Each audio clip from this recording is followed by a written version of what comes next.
Hello, everyone, and welcome to episode 4 of the Michigan Prep Frenzy podcast. I'm Braden at MI Game Day. Yeah, and I'm Tyler at MICHFB Frenzy, and then over on Prep Red Zone as well. All right, well, we are going to get right into this. We are coming at you a little bit later this week, but we still have all of your recaps and reactions, looking at the biggest wins, losses, some score breakdowns, looking at some of the ranked matchups, the upsets, and doing a little bit of looking at the other notable games. Yep, let's do it. Well, let's go ahead and start with Tyler, your biggest win of the week. Man, I mean, how could it be many other things other than Harper Woods and their win against Clarkston? I mean, Clarkston's been, week one they looked like world beaters.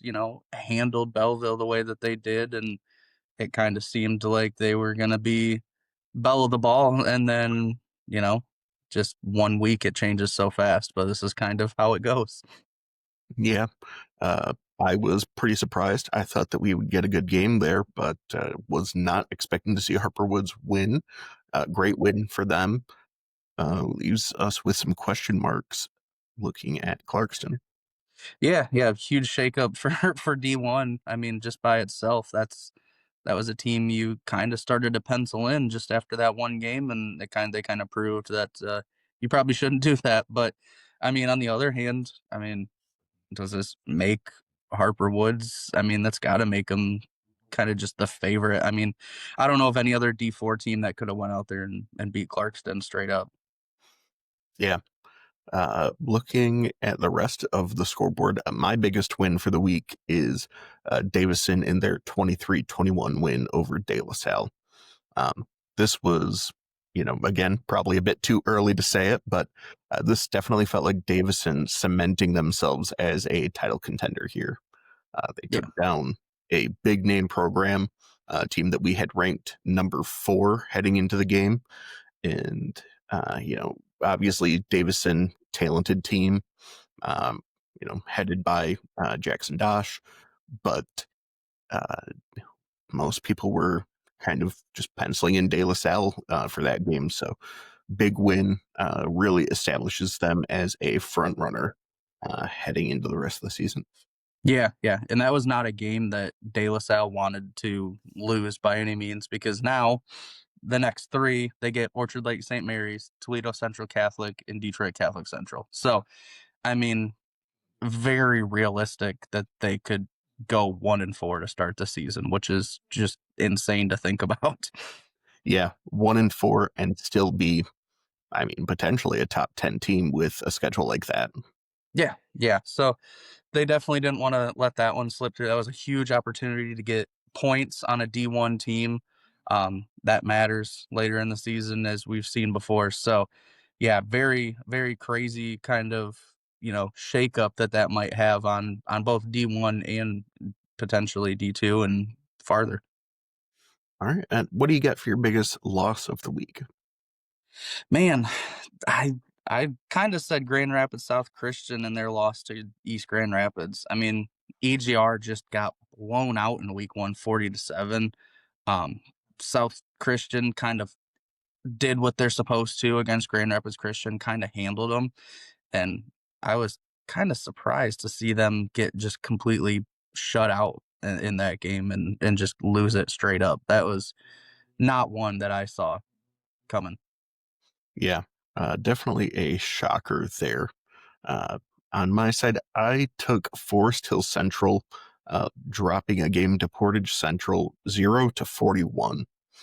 This is a game that um, maybe Forest Hill Central shouldn't have won, but boy, you would really hope to see something more than just getting skunked on the scoreboard. Um, they barely scraped by Wreath's Puffer. They Yep. got absolutely run out of town at home. Yeah. They look like a team without an identity right now.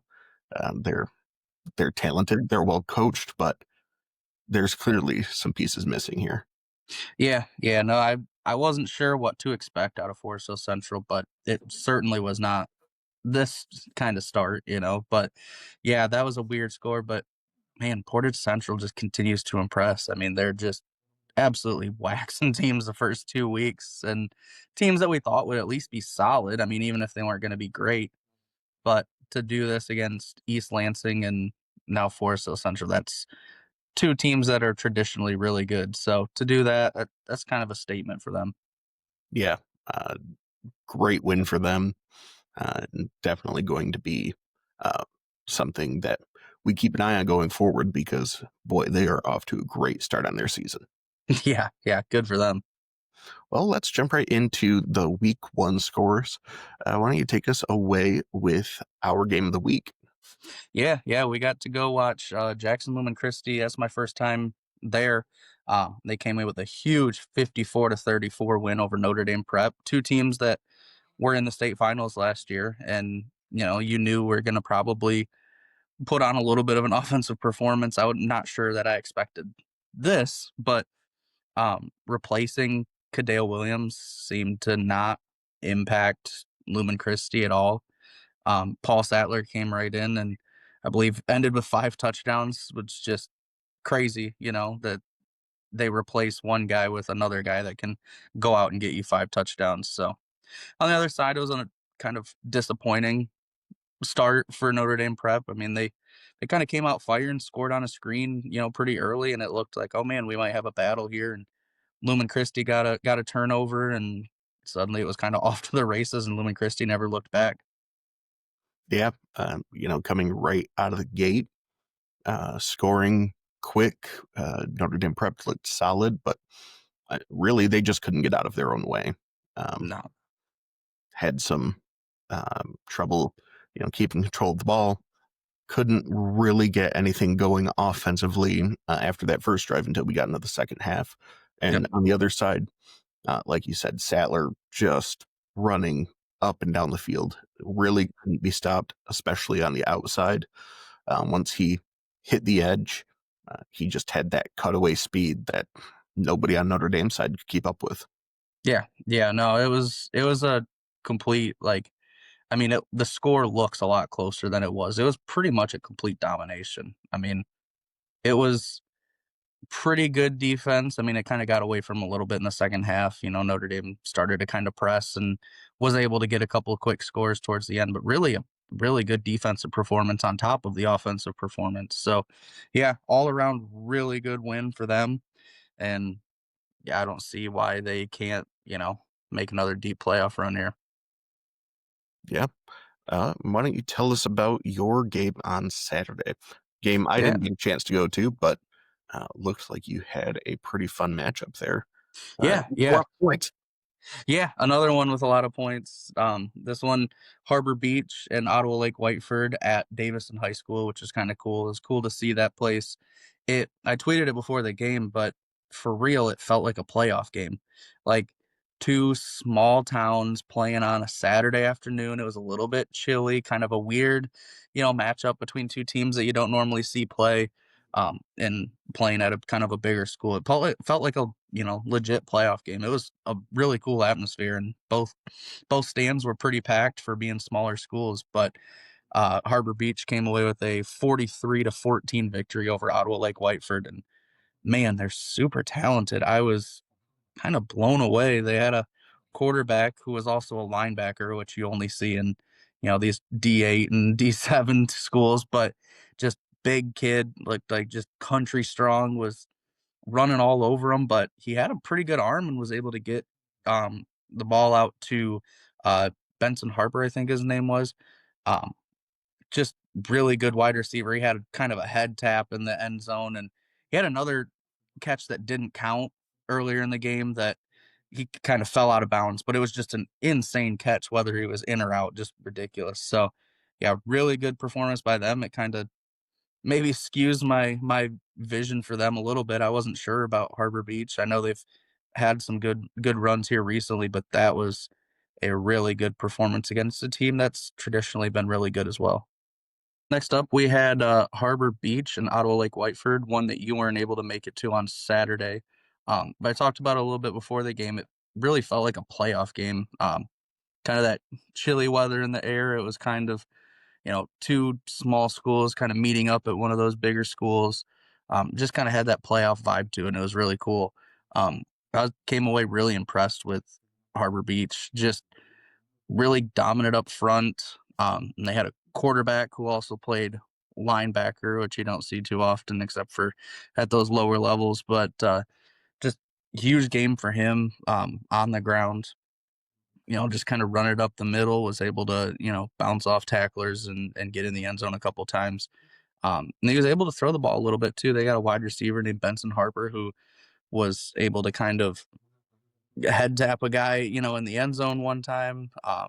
Came down with another kind of miraculous catch later in the game that didn't end up counting, but just great overall performance by them, um, and kind of sets the expectation a little bit higher for Harbor Beach this year, beating down Ottawa Lake Whiteford 43-14 in a kind of a well, tried to be a defensive battle in the beginning, and they just blew it wide open. Yeah, very dominant performance from them. Love hearing that you're getting that solid QB play, especially at the lower level, where a lot of those teams are just focused on the ground game. You don't see them air the ball out a lot, so uh, love to hear that they're throwing the ball around. Especially love to hear that it's a linebacker doing it.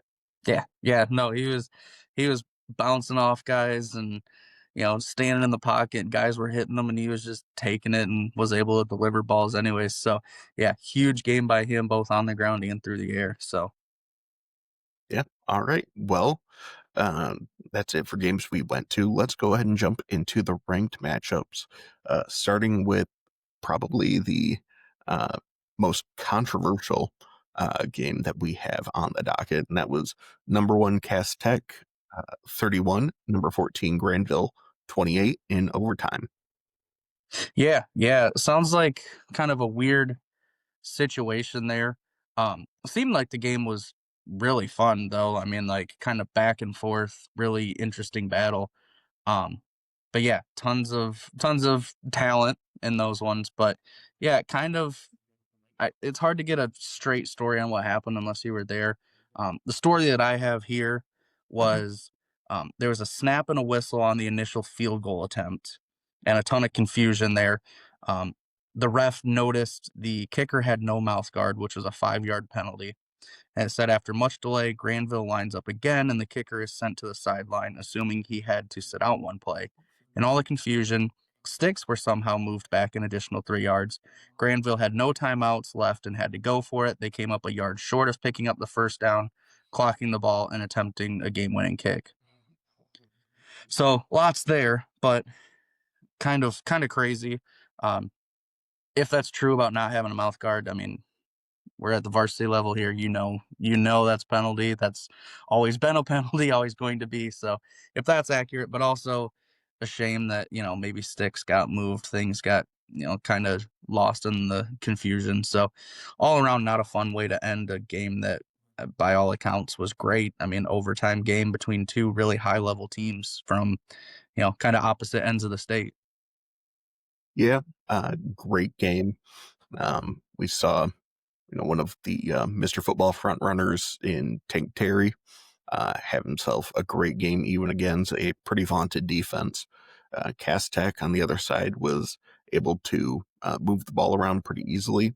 Not the highest scoring game, especially going into an overtime, but definitely some points on the board and two teams to keep your eyes on going in through the rest of the season. Just a Yeah. bit of a bummer that there's any sort of controversy at the ending, but you know, this level of the sport, it's going to happen. And Yes. It is, and it's a shame that but these guys are a lot of these guys are volunteering their time and getting paid a few bucks per game, and they're not going to be perfect. They have day jobs. They're not NFL refs by any means. So it sucks to have that happen, but I mean, still doesn't change my opinion on either one of these teams. I think both of these teams are still legitimately D1 title contenders. oh yeah, uh, definitely two of the top teams in the state, and nothing they did on Friday really disproved that. Agreed. And there is another game that kind of we'll touch on here. Um, West Ottawa and Zeeland West kind of had a weird, kind of controversial ending. Um, Seems like Zeeland West was kind of on their, game-winning drive as time was running out. They threw a pass kind of out route. Um, Kid looked like he caught it, maybe had his knee on the ground, but he kind of got up and they tackled him out of bounds. Um, so the clock stopped and they were actually able to get, one more shot at it. And then the ball was kind of overthrown. Defender tips it. Zealand West guy standing behind, right spot, right time, and is able to kind of squeeze over the end zone. But another one that it sucks to have to end like that. It seems like maybe there was some confusion there on whether he was down or whether he got out of bounds, whether the clock should have stopped. So not the way you want to see one of those games end either. But kind of the nature of it. There's no reviews in high school football, so it kind of is what it is. Yeah, you just kind of have to take it how it is in high school.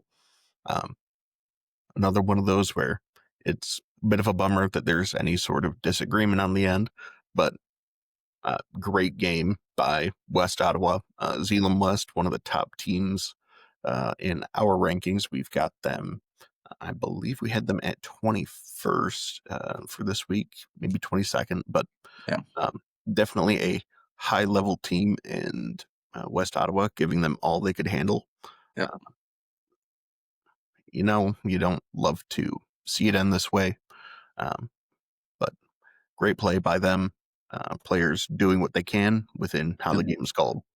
Yeah, yeah, and like I said, West Ottawa had another opportunity when that ball was thrown. I mean, it was underthrown, and there was like three West Ottawa defenders there, and it somehow gets tipped up and back rather than down, and it kind of reared its ugly head when you don't get that ball down on the ground. So, both teams, I'm sure, had multiple opportunities throughout that game. So, I mean, does it come down to one call necessarily? Maybe not, but yeah, it still stinks to have to live with that. But that's what we got.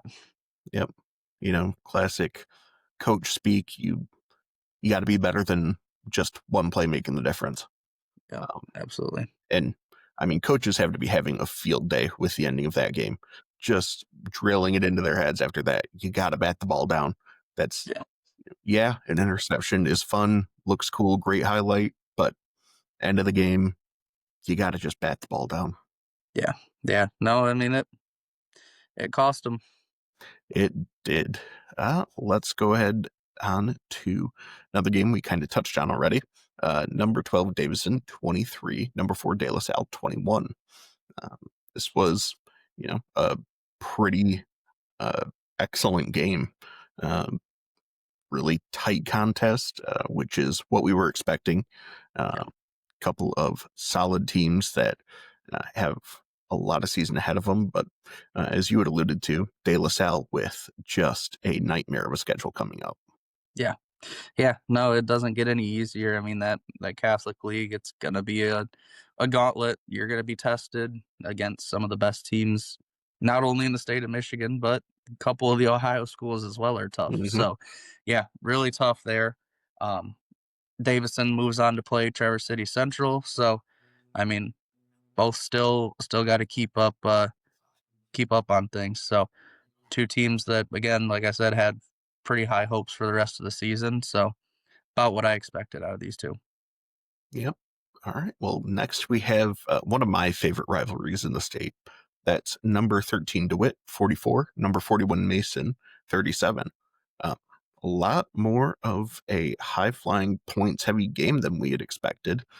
We kind of thought that both of these, ground and pound type teams would really burn the clock and just, whittle away and play for more of a ball control game. But we got to see some points. Yeah, yeah, and it's funny because we weren't sure what we were going to get out of DeWitt. They kind of go out there and score three touchdowns in week one, and it's like okay, so maybe they're not as high powered of an offense, but they're still gonna, use what they got on the ground. They've got a tough offensive line. They've got runners. And then they come out in week 2 and completely turn that on its head and, end up going for 44. So, yeah, it's going to be, a grind for them to find their identity, especially after losing as much as they did last year, just production wise. But, now they open up the capital area conference blue, open up play against Waverly this week. And Mason going to try and bounce back against Williamston, who's, playing well. So, yeah, two teams that are probably, still not exactly sure who they are yet, or maybe they're still trying to find the pieces, and put them in the right spot. But they've got the pieces, just about putting them in the right spot and executing. Yeah, I mean, if you're DeWitt, you got to be walking away from this game probably a little frustrated with your defense, but also with a little bit more confidence knowing that, lower high scoring game, if you're getting into a tight battle or if you're just in a boat race against these guys, uh, you're able to hang and you're able to finish the game either way. Um, Yes. Mason has to be on the lookout. Williamston, I know they're not always the most highly regarded team, but that's a sneaky good squad. And Mason coming off of a loss to their big rival, definitely a letdown type game that could really come out to bite them. Yeah, yeah, you don't want to let this one snowball. Long season. I mean, we say 9 weeks. It feels short, but I mean that's a grind for 9 weeks. So yeah, can't let it kind of snowball on them. Yep. Next we have, Harper Woods. I mean, I don't. I mean, you punish Clarkson a little bit just because you can't lose to a D4 team. You're probably a lot deeper than them. Um, just flat out numbers wise. Um, but Harper Woods is the outlier. I mean, they're insanely talented.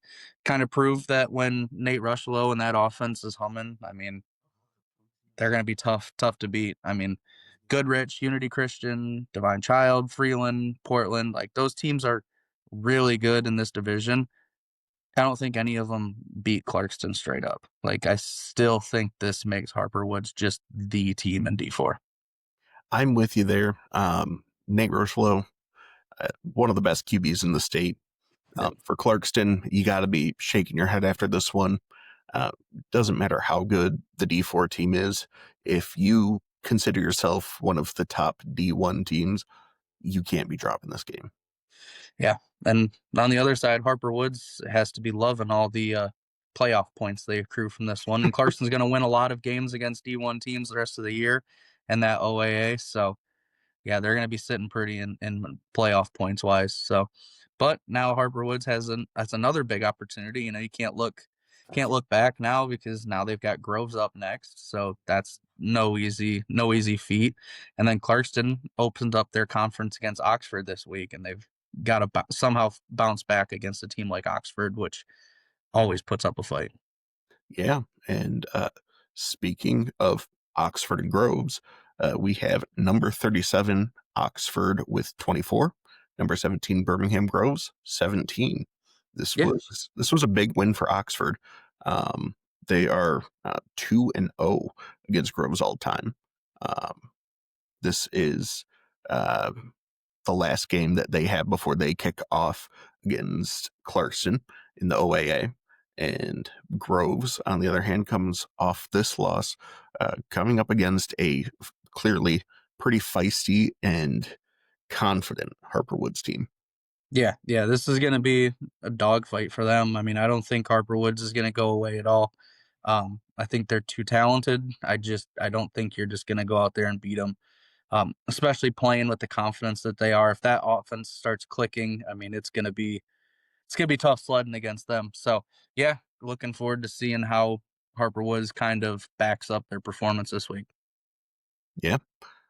Next, we have a game that really didn't instill a lot of confidence for us in either side, actually.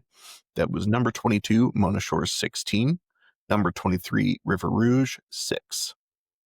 Yeah, yeah, not a great offensive performance from either of these teams.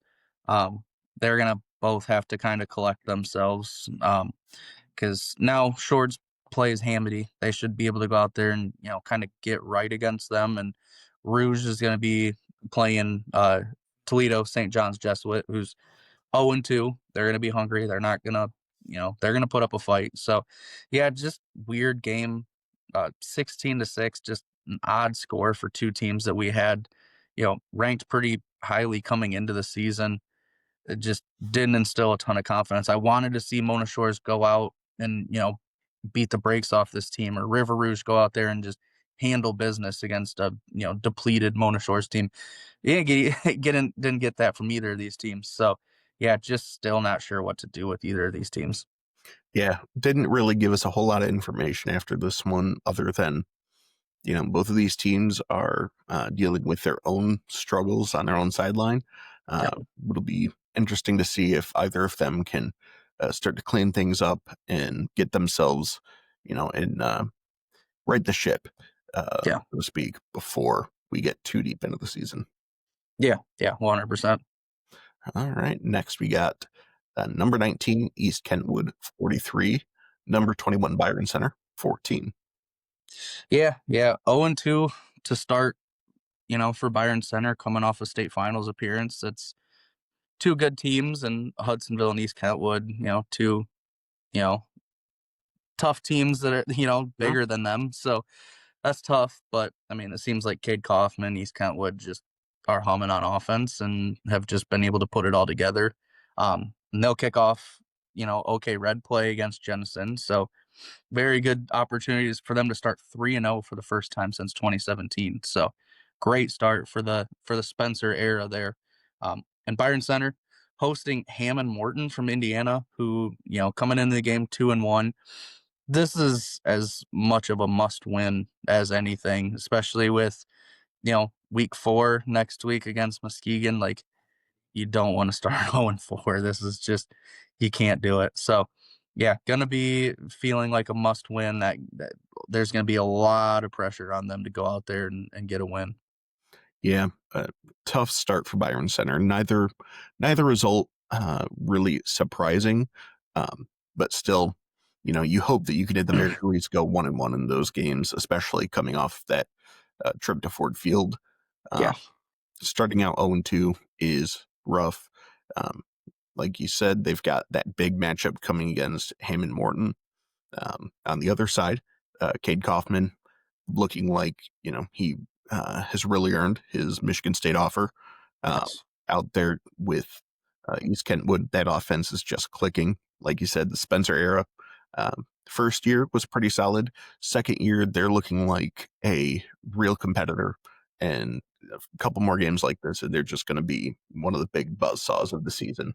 yeah, yeah. And I talked to Coach Spencer before their season last year, and I kind of asked him about just what kind of the culture flip has been like. And he was like, man, everyone's bought in. Like, this feels like a team that can go. And he's like, you might not see it, in year one in the win and loss column. He's like, but these guys are going to compete. And that's what they did. They went 5-5 last year, but they were in a lot of games. They were tough to beat. Like, they just, you know, like you said, they're just a really tough out.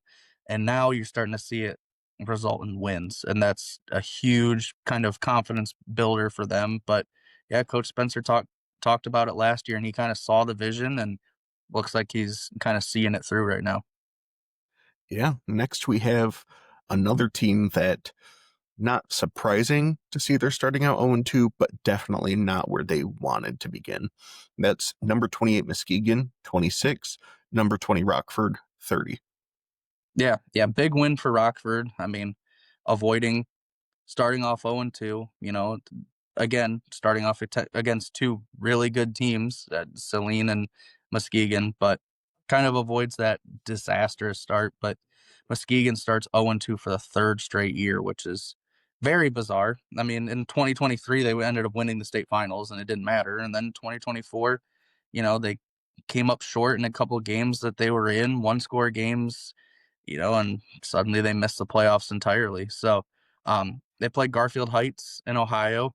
Um, Man, if they start 0-3, you just it can't happen. So they've got to go get a win, because it just feels like more of the same with Muskegon, where they're right there. Last season they were right there against a couple teams and weren't able to close it out, and it seems like they're kind of in the same boat right now. They've got to get over that hump. Yeah, I think you put it well right there. It's closing the games. They're not able to, finish that fourth quarter. They're, in all of these games that they're playing, they were last year. We saw it with them against Mona Shores. They're with them, with them, with them. And boy, they just can't seem to close out these games. Um, they've got Garfield Heights, like you said, winnable game for them. Not an easy game, but one that if they go in, they execute, they should be able to win. Rams, like you said, starting off against Grand Haven, they've got that loss to TC West, which not a great loss, not a terrible loss. Grand Haven's going to be looking to bounce back, and Rockford is going to be looking for really solid start so they can make themselves one of the teams to beat in the OK Red. Yeah, yeah.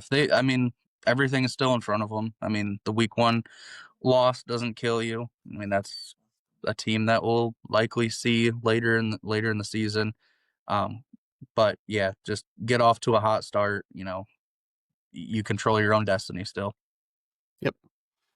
Next one we have is my big loss of the week, and that was number 47, Forest Hill Central 0, number 36, Portage Central 41. This is another just fantastic performance by Portage Central. They're coming in here scoring or outscoring their opponents 86 to nothing. Uh, they've got a good opportunity to keep it up against Lakeshore. And then on the other side, we've got Forest Hill Central with a much needed bounce back game against Forest Hills Northern. Yeah, yeah. Just really impressive by Porter Central to start the year. I mean, they're super talented. They're strong. They're big up front. Just they do everything right, and yeah, just you've seen it so far through 2 weeks. Have just dominated, and yeah, on the other side, like we talked about earlier, Forest Hill Central just still trying to find their identity, and to your point, they're still trying to figure out who's going to step up and lead them. So, yeah, not a good start, but yeah, Forest Hills Northern game is looking like a really big one for them. Definitely. And, want to make sure we give kudos to Portage Central because they're blowing out teams. That 86 to nothing score so far. You might be thinking, oh, well, they're just kind of sleepwalking through the offseason, taking down some cupcakes. And no, they played that East Lansing team, which very solid team. And then coming in here beating a Forest Hill Central team, which is always going to be a tough out. Yeah, yeah, no, really, really good wins for them so far, and I mean, it's just kind of a testament to having a ton of seniors. They're very senior heavy, and lots of seniors that have played a lot of football, a lot of experience, and that really matters at this time. Yeah. Next, we have a game between two teams, not ranked, but two solid teams in their own right. That was Armada 34 and Crosswell Lexington 12. Yeah, yeah, BWAG kind of kicked off their conference schedule, and just another really good win for Armada. Just grinded it out in a couple tough games. I mean, they grinded it out against Marine City in week one, and it was kind of a battle. And then they were able to slow down Cross Lex, who had just scored 50 the week before. So you know, big big title for them. Armada looking to claim a BWAC title, and they're off to a hot start. Yeah, very, very good start for them against two solid teams again. Crosswell Lexington and Marine City are tough competition to start your season out, especially, you got these smaller schools that are frankly out in the middle of nowhere. Uh, Yeah. nice to see a school like that, show that, yeah, they can compete. Yeah, yeah, 100%. That's a really good start for them. Cross Lex doesn't scare me at all about them. I still think they're going to be pretty good, but I just think Armada's that good. They might be. Next, we have Bark River Harris 30, Iron Mountain 22. And shout out to our buddy Kenny, who's Yeah, been asking us for some updates on Iron Mountain. yeah, yeah. He's been asking for some UP coverage. So, yeah, a bit of surprise with, Iron Mountain's been really solid lately. Mhm. Um, and we've talked about it before, but like you just don't know about them until they burst that bubble and come down here. See, this game doesn't really tell us a ton. They all kind of beat up on each other up there. It's a whole different world, it seems like. But yeah, ton of interesting games up there. But yeah, now Bark River Harris moves to 2-0. Blew out Ishpeming Westwood, and now we'll play West Iron County in week 3. So, and then Iron Mountain still gonna have to, get right. I think they go to Manistee, which lost to East Jordan 20-6 in week 1. So should be able to get kind of right again. But yeah, very interesting score out of the UP. Yeah, and UP always fun to follow, but always tough to gauge because until we see these teams come down here and play some teams that we've got a bit more data on, Yeah. really hard to say who's actually good and just how good they are. Yeah. Yeah, we've seen it with, I mean, Nagani a couple years ago. It just you weren't sure about them, and then suddenly they're at Ford Field. And then there's other years where I'm like, man, I think Iron Mountain's going to win a state title, and then they come down here and lose in like round 2, and it's like it's hard to gauge them. But Yeah, yeah, very fun to follow up there. and to their credit, always tough to win when you've got an 8-hour drive to play your away games. That's true. Yeah, yeah, ton of long drives up there. Even playing between UP teams, I Oh, mean, absolutely. they still have to make multiple hour drives to find the next closest school. So, yeah, ton of credit to them to even be able to come down here and compete like they do. Yeah. Next we have number 26 Belleville against against unranked Dearborn Fordson. Belleville winning this game 28-18 in what I would call a pretty unconvincing result. Belleville, after a pretty ugly game to start the season, comes in against a Dearborn Fordson team that, all things considered, they should be able to handle them pretty easily. And instead, just a 10-point win. A win is a win, but you were really hoping to see a little bit more out of them this week.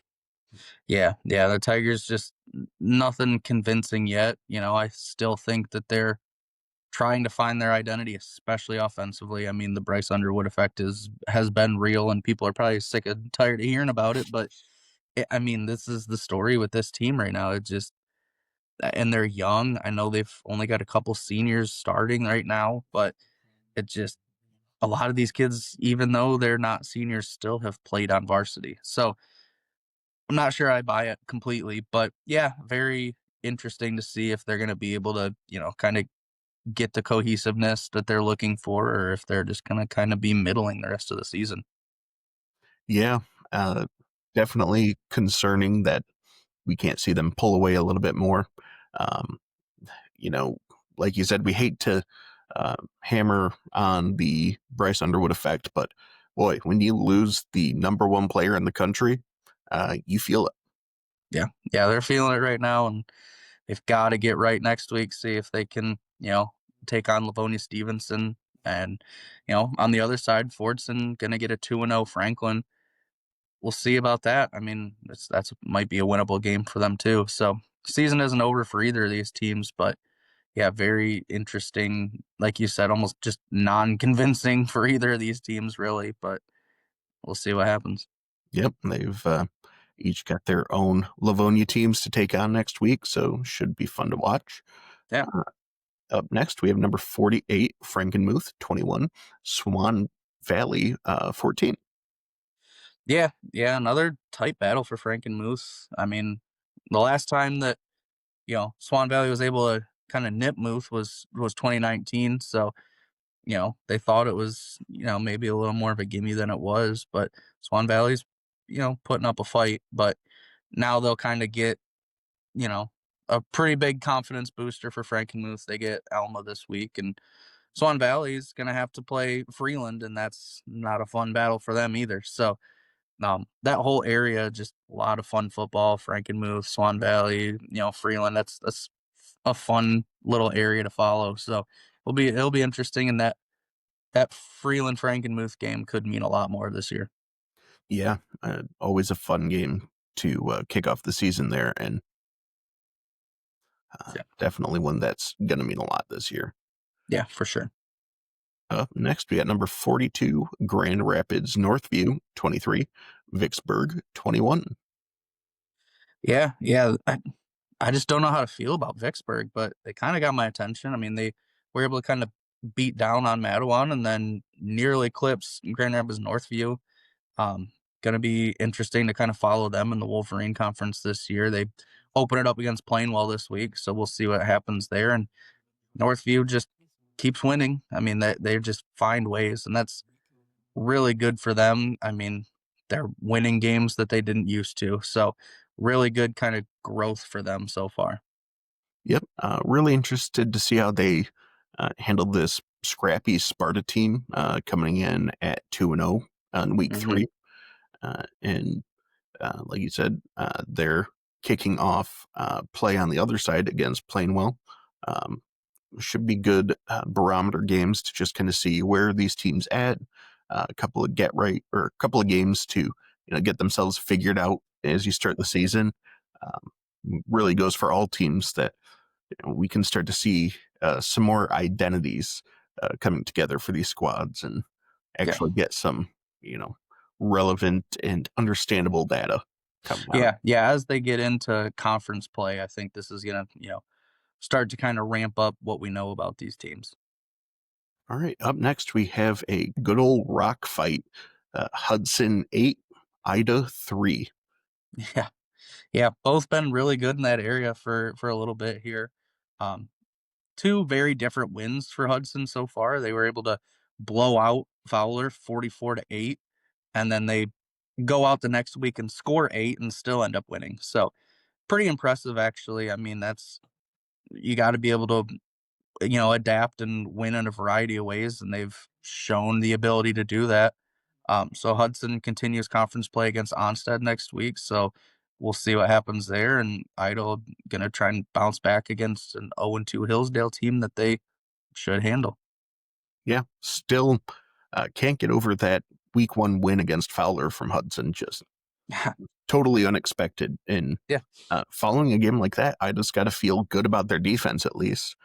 yeah, Keeping this clearly talented Hudson team just below 10 points still. yeah, You'd hope to score a bit more, but uh, you can't walk away from a game like that with your head too low, especially as you get uh, into, like you said, Onstead this yeah. week. Yep. Yeah. Big opportunity for them. But yeah, very bizarre kind of start to this season for Hudson. But like I said, you got to adapt and win in a variety of ways. And they showed they can do that. All right, next we have Midland Dow 49, Saginaw Heritage 34. And boy, our preseason love of Saginaw Heritage is continuing to bite us. Yeah. Yeah. I don't honestly don't know. I don't know what's not clicking. I don't know I know they lost a couple transfers, I think, but man, I mean, it's completely derailed them. I mean, this is a not fun start to the season. Nope. Another just letting up a lot of points. So now they're 0-2 and, able to score, but now have given up 35 and 49 points in the first two games. And then on the other side, Dow's got their quarterback Wind Eagle rolling. I mean, it seems like both weeks he's just been on fire and lighting it up. So tough test for them this week. The play Mount Pleasant. That'll be, you know, a pretty fun test for them. That's a perennial pretty good team. Hmm. And then Heritage staring down a 0-3 start if they lose to Grand Blanc here, and then Davison comes up right after. So it's like just no time to breathe for them right now, and No. they got to feel like the walls are closing in a little bit. They've got to get out of this. Yeah. And, if I'm Heritage, I'm not feeling great right now because these first two games were the two games you wanted to start out with a win and just be happy with a 2-2 start on the season. Like you said, they're 0-2 and they're looking at 0-4 down the barrel. Not where you want to be. Um, hard to say that you can expect a whole lot after these two games against Grand Blake and Davison. Yeah, Obviously, games are played on the field. We'll have to see. Can't write Heritage off. Uh, we thought that they were good for a reason. yeah, Clearly, there's talent there. Coaching yeah, there is solid. They just need to figure out what that missing piece is because there's something missing. yeah, yeah, and you this will be a test not only of the kids but of the coaching too, of trying to rally the troops a little bit here. I mean, you start off 0-2 and you've still got the meat of your schedule coming up. You've got to shake this off and change, kind of change your mindset and get into this next game, and firing on all cylinders, however that, whatever that takes. Yeah, definitely. And, Dow, 2-0 start, solid. We've got that matchup between them and Mount Pleasant coming up this week. Uh, that's going to be a really tough battle for both teams, but one I'm looking forward to because Me too. one of these teams is going to come out of there 3-0. And I mean, your With a third big win of win. the season with a really big win right there. Yeah. You're going to be feeling good. Yeah. Yeah. No, that's gonna be a fun battle. I think both of those teams, maybe flew under the radar a little bit compared to maybe what they should have been. But I knew Dow was going to be talented. I knew they had a good quarterback. I knew they had some pieces, but man, they've really impressed so far. Played really good offense so far. So, yeah, tons to like about them right now. All right, next we have Monroe St. Mary Catholic Central, 36, Flat Rock, 20. Yeah, yeah. SMCC, good win. Good win over a D5 squad. And they're right now outscoring their opponents 78-26. Just really good lighting up the scoreboard so far. Um, they'll take on New Boston Huron in their second conference game, and Flat Rock's going to need to bounce back, but they certainly can. Then we know that they've been a D5 power for a couple of years, so it'll be interesting. And the season's not over for Flat Rock, but yeah, definitely one they wanted to win. And St. Mary Catholic Central coming off a state title appearance, they probably don't like how it ended against Millington. They should be hungry, and it looks like they are. Yeah, yep. St. Mary's coming in looking like they really haven't missed a step since last season. Clearly want to get back and get a little bit of revenge for that loss. Yeah, yeah, 100%. Well, that's it for our game reactions. Uh, but now I want to know what your big overreaction is after 2 weeks. Man, there was a lot of ways to go with this, but my overreaction is I think Lake Orion is going to miss the playoffs, and they could go 2-7, and it would not stun me. Um, Schedule after their losses to Northville and Stony Creek now, they've got Rochester, which good, they should be able to win that, but I'm not going to give it to Mhm. them. West Bloomfield, Oxford, Clarkston, Adams, Oak Park, and then Saline. Yeah, I mean, I looking at mean, that, you might be looking at Rochester and Oak Park as your two most winnable games, and yeah, even those aren't gimmies. yeah, no, man, they've got to right the ship. And, I mean, this is an overreaction because, I mean, they were right within, a couple, I think it was a 9-point game against Stony Creek, and they lost by one to Northville. So they're probably a bounce or two away from, maybe those being different endings, and maybe they're 2-0. But as it sits right now, they're 0-2 with those two losses, and they've still got the bulk of their schedule. I mean, West Bloomfield, Oxford, Clarkston, Adams, all right in a row.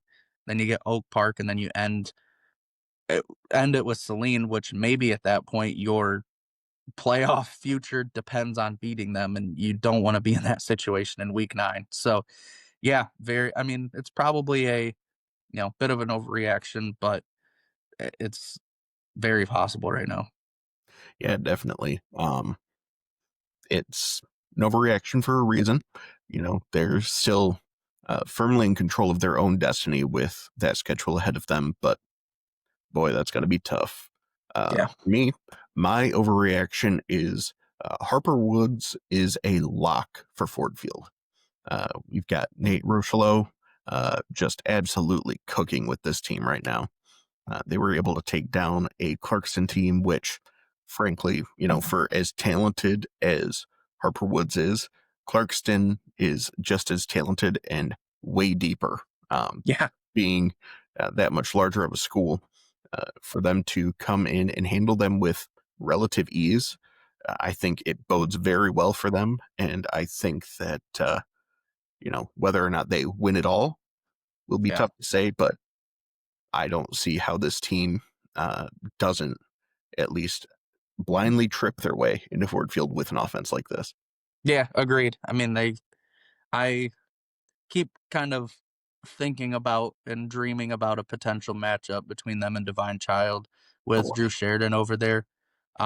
Which I saw they scored like 55 points again or something like that. I mean, those two offenses would break a scoreboard, you know. yeah. So I keep dreaming about a playoff matchup between those two. But yeah, it's just I don't disagree. I mean, Harper Woods is just and we've seen it before, you know, they've lost some weird ones and didn't Mhm. make it when they should have. But right now, I mean, it feels like as much of a lock as it's ever been. Yeah. Uh, Obviously, nothing set in stone, but my overreaction is definitely they're a lock. Yeah, I like it. I like it. All right. Next, we've got another little segment here, Panic or Not. Take a look at some 0-2 teams and see if these schools and their fans should be pressing the panic button yet, or, if things are as expected and you just got to tough this out.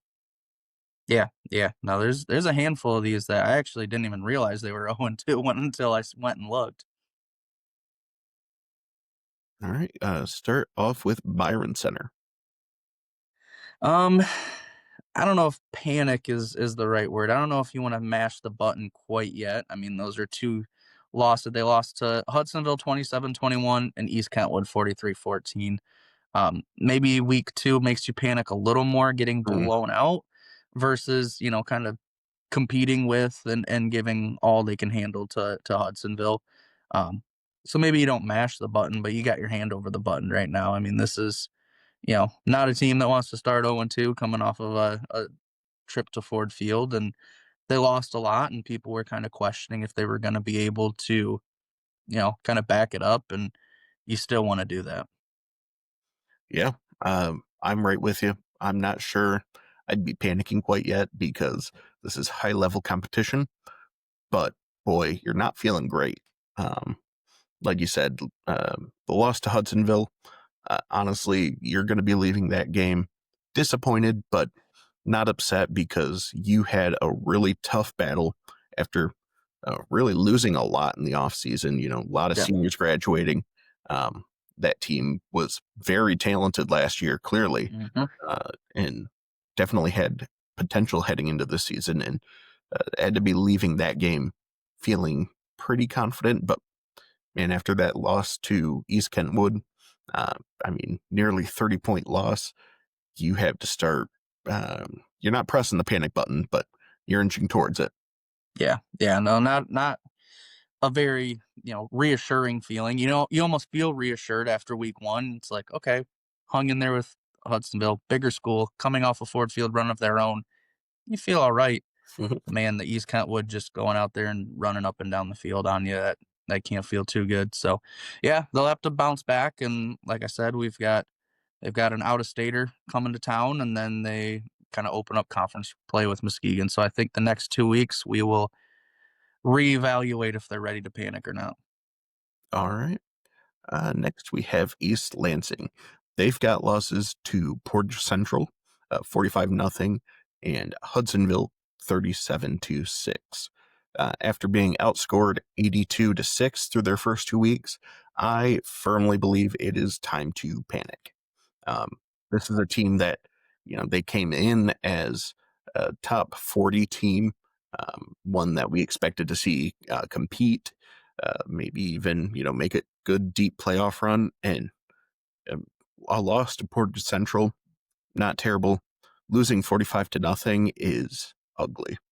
Yeah. Following that up against, again, a really good Hudsonville team, but losing 37-6. I mean, you're just standing there at a loss. There's not a lot that this team has done this year to really incite any confidence. So there's not much to do but panic. Yeah, no, I'm mashing the button if I'm them right now. I mean, this is a team that you and I watched in the semifinals, go down to the wire with Byron Center Mhm. and, put up a really impressive performance. I mean, overall, they were able to do some things. They were able to use their offense and kind of get up and down the field when they needed to. Man, it doesn't look like the offense is even there. And I know they, lost a guy who, is playing in the Big Ten right now, but uh, man, that far of a step back is tough. I didn't think he was worth 45 points per game, but it certainly seems like it right now. Yeah, I mean, we saw a similar story with uh, Cadale Williams leaving, but Lumen Christie reloaded. They looked like they hadn't missed a step. We had kind of expected the same out of East Lansing that, after losing Jace, they'd be able to, next man up. Might be a step back, sure. Losing a Big Ten running back is tough, but boy, like you said, he's not accounting for that many points, and he wasn't playing a lot of snaps on defense. Right. Yeah. No, this is full panic mode for them right now. They've got to right the ship somehow, but like you said, they haven't instilled a lot of confidence that they are going to do that right now. Yeah. Next, we have Lake Orion. Yeah, yeah, we just talked about it and touched on it a little bit, but they lost 29-20 to Stony Creek this past week, and they lost in the prep kickoff classic at Wayne State 14-13. I'm gonna panic a little bit just because of their upcoming schedule. Like they at least needed to grab that Stony Creek game. I mean, I knew Northville was gonna be a tough test, but we've seen them compete with them in the past.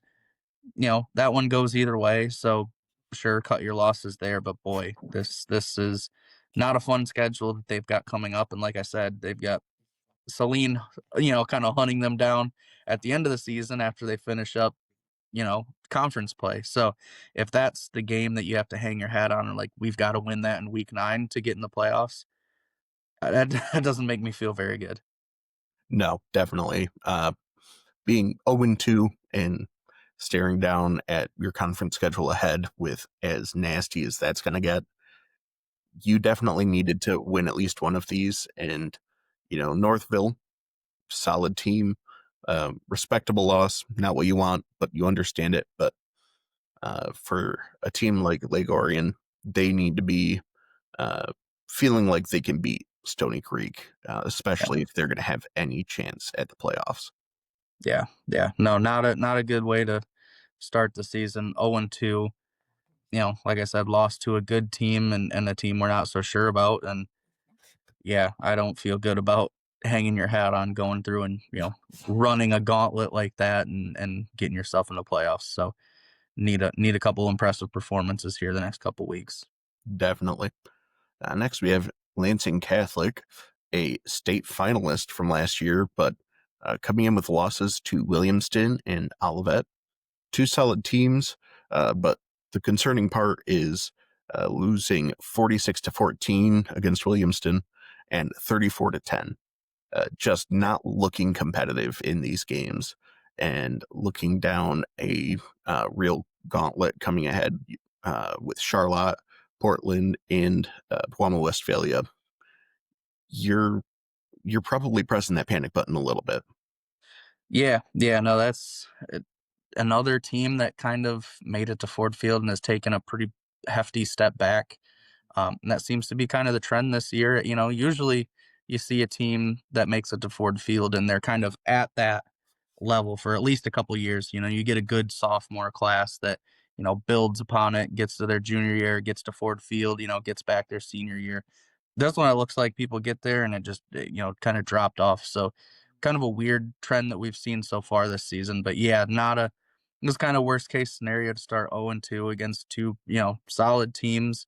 Williamston, I think, is going to be really good, but Portland and PW, they're all just as good, and you don't want to hang your hat on having to beat all of those teams to kind of get into the playoffs. So definitely pressing the panic button a little bit here. for sure.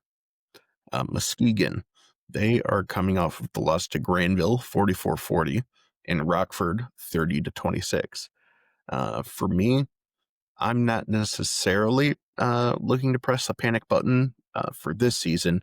However, taking last season into consideration, as a program, I might be inching towards that with, finger on the button right now because you can't keep losing these close games. It's, looking at college football, feels like we're watching Nebraska, a team that they're Yeah. in every game they play.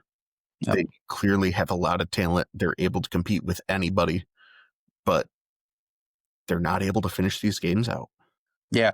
Now this is yeah, like you said, it's kind of more at a macro level. I mean, it feels like this year it's like, oh man, you lose against a couple pretty good teams, but you look back at their schedule last year, they lost to all the good teams they played too, and they were right in them. Just not able to get over the hump. And if they would have been able to, they were one of the first teams out of the playoffs still with 3 wins. So Mhm. you think about that. I mean, if you were able to get over the hump even once, who knows what would have happened? And kind of how quickly we forget that they just won a state championship against De La Salle a couple of years ago. We kind of, lose sight of that maybe a little bit, but we just have such high expectations for this program that maybe they're a little unreasonable, but yeah, definitely have to get over the hump and get a win over, a couple of these teams right now. Yeah, they're a team that, the expectations might not always be realistic, but for a storied program like Muskegon, you're never going to shake them. No. Yeah, too many state titles, too many wins in the books to for us to expect you to, kind of sleepwalk through the schedule. Up next, we have St. Joseph, a team that really neither of us expected to start out 0-2. They've got the 28-18 loss to Niles and the 40-37 loss to Edwardsburg. Yeah, I'm not gonna mash the panic button at all here. Mhm. Um, Definitely didn't expect them to go down, 0-2, but Niles and Edwardsburg, both good teams, and they were in both of those games. Until I see it become like a really bad trend where they, lose three or four, one possession games. I'm not gonna panic quite yet. I think they're well coached. I think they're gonna be fine. But yeah, definitely surprising to me that they start out 0-2. Good teams, but still not what I expected out of them. For sure. Finally, we have a team that you and I have been kind of chatting about through these first 2 weeks, and that's Saginaw Heritage. Uh, Going back at their schedule, they've got the loss to Mount Pleasant week one, 35-13, and then the loss to Dow this past week, 49-34. They're looking at very likely 0-3 start with their game upcoming against Grand Blanc, and with Davison following that up, 0-4 is not only possible, probably likely. Yeah, no, I'm full blown sound the alarm if I'm Heritage right now. It's not what I expected. I mean, people were, kind of maybe unfairly, but they were hyping them up, made them seem like this was going to be, the year that they kind of break out. They've been, kind of inching towards that lately. But yeah, just not a good start. And like I said, 0-4 would be disastrous for them. So don't want to see that for them. I'd like to see them pull out, a win one of the next few weeks. But like I said, I don't think it's very likely at this point. Yeah, not what we wanted to see from them, but if they can steal a win in one of these next 2 weeks, that could be what they need to pivot and change the season around. But I'm not going to hold my breath. Yeah. And to give up, I mean, they gave up 35 and 49 the last 2 weeks. And now they play probably the two best offenses that they're going to face and Yeah, Graham Blake and Davison. So, I mean, unless they change things around in a hurry, I can't imagine that this is going to be a fun next couple weeks. no, might just be pinching their nose and trying to get through it because Yeah. these could get ugly if Graham Blank and Davison show up like they have to start the season. Yeah, absolutely. All right, everybody. Well, that does it for today's episode. Uh, as always, I'm Braden at MI Game Day. Yeah, and I'm Tyler at MICH Frenzy. Go check out our photos that Braden took the other night at Jackson Lumen Christie against Notre Dame Prep. Some good shots in there. And I've got some articles up on Prep Red Zone as well. Yeah. Uh, we will be back pretty soon, tight turnaround this week for our week 3 previews. Until then, we will talk to you later.